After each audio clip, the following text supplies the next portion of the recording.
Ramadan series പോലെ എന്തെങ്കിലും ചെയ്യണമെന്ന് കുറച്ച് നാളായിട്ടോ വിചാരിക്കണു.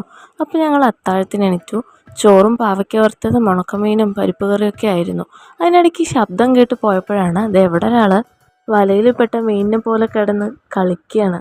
ഇതിപ്പോൾ പല തവണയായി പിടിച്ച് ഇറങ്ങുകയാണ് കേട്ടോ. അത്താഴത്തിന് എണീറ്റതാവാനാണ് സാധ്യത.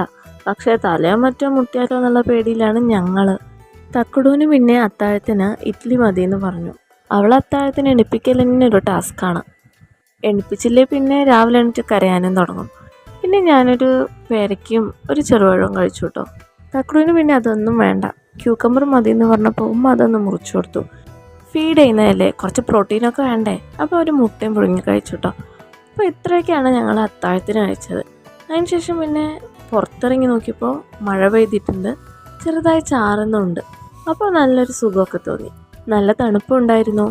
പിന്നെ മമ്മക്കുട്ടിനെ ഞാൻ എങ്ങനെയൊക്കെയോ ഉറക്കി. തൊട്ടിയിലിട്ടില്ല, കൂടെ ബെഡിൽ കിടത്തി. അതിനുശേഷം നിസ്കാരവും മോതലും ഒക്കെ കഴിഞ്ഞ് ഒന്ന് കിടന്നു കേട്ടോ. പിന്നെ ഇഫ്താറിന് പരിപ്പാടി ഉണ്ടാക്കി. വോട്ടർ ഈറ്റിനിടെ പോലെ ചെയ്യാനാണ് ഞാൻ ഉദ്ദേശിച്ചത്. പക്ഷെ വാങ്ങിക്കൊടുത്താൽ അതൊന്നും നടക്കില്ല, നമ്മൾ പ്രതീക്ഷ പോലെ ഒന്നും ആവില്ല. രാത്രി കഴിക്കാൻ പത്തിരിയും ചിക്കനും തേങ്ങാപ്പാലൊക്കെ ആയിരുന്നു കേട്ടോ. അപ്പോൾ ഇത്രയൊക്കെ ഉള്ളൂ. Okay, bye.